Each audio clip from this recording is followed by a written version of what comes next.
Ndabaye kaze mu gana cy'amasengesho kidasanzwe umushizo na mwene so Habimana Jibril. Uramusi bafise umutumire reka ndamubahe idondore. Nitwa Pasteur Yves Vyizigiro nkorera mu shengero rya Generation du Christ Espoir du Réveil.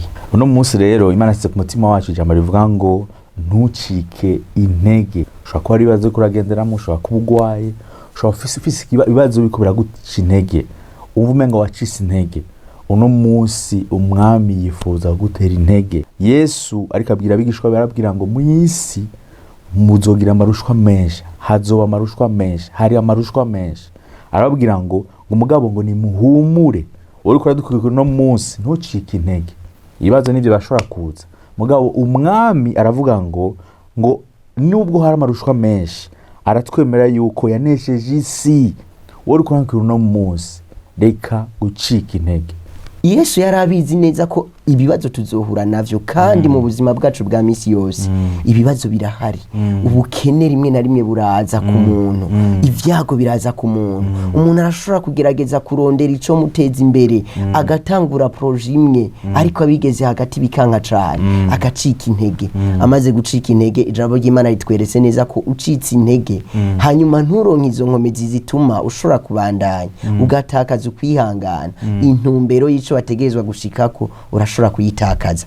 Rero ndashaka kubwira umuntu wese ikibazo ufise canke ivyo uri kuracamwo vyaguciye intege ni wizigire neza ko inyuma y'ivyo hari ubundi buzima bizogenda neza cane. Twebwe nivyo turadendebukirwa, twebwe nivyo turashikirwa n'ivyo bintu biduca intege, ariko Imana ntidendebukirwa.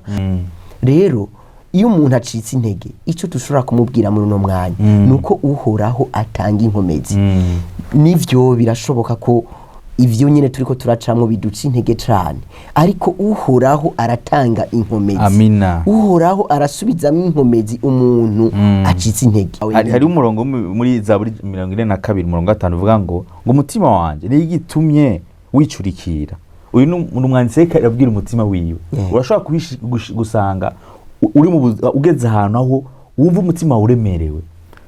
Nkuko pastor ko arabivuga, bwira umutima wawe, uvuge mutima wanje niyo gitumye wicurikira, niyo gitumye umpagararamwo. Hari umutima uguhagararamwo, hari igihe uhagarika umutima. Mugabo ntukwiye gutakaza ivyizigiro, ntukwiye gucika intege.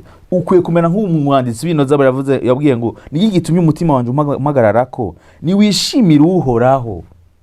Kuko nanone nzosubira kuyihimbaza agakiza kava mu nyonga hayo. Unagenda kubwire ngo niyo koba akazi katariko karagenda neza, niyo koba ugupfisha abantu, niyo vyoba ibibazo bidasanzwe bikwikuje ubuzima bwawe, nta kintu na kimwe kiri bugutandukanye n'urukundo rwa Kristo. Rero ntucike intege, bandanya wizere. Imana ni Imana y'abakiriho, Imana yacu ni Imana y'abayizera, kandi dutegerezwa kuyizera tukiriho. Ijambo ry'Imana rivuga ngo abayizera bategerezwa kuguma bizera yuko izoba impera. Amina. Rero ntucike intege nshuti yanje mukundwa, bandanya wizere, Imana izokugirira neza. Ushobora kuba muri no mwaka uradukurikirana wacitse imvuto, mugona kumanda kubwire yuko ishimikiza Imana. Hari igihe mu buzima abantu baguca imvuto cyangwa abantu baguca intege, akakubwira wowe ntuzoshika hajya ahantu, wowe ntuzokora ibi nibi, abakwikuje bose bagagushira hasi.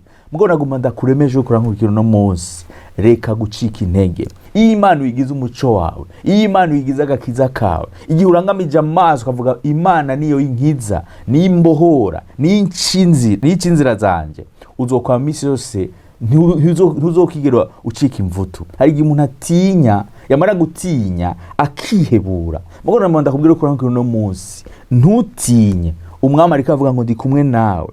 Haji ubwoba nubwo butuma mbona ndakunda kuvuga ubwoba ni umwasi ukwizera. Abantu benshi bicwa n'ubwoba rero iyo buje bwica ukwizera ufise. Umaze gukekeranya wamaze gutakaza ukwizera.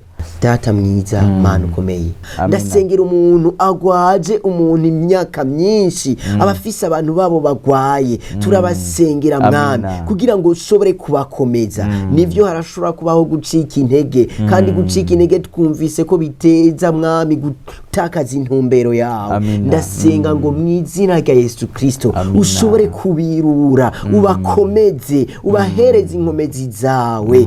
Twasengeye umuntu wese Data mwiza afise afise ingwara mwami, bavuze ko bidashoboka, yacitse intege kubera ko mwami amakuru yaronse mwami amubwira ko adashobora gukira, turasenze mu izina rya Yesu Kristo umugenderera ahari,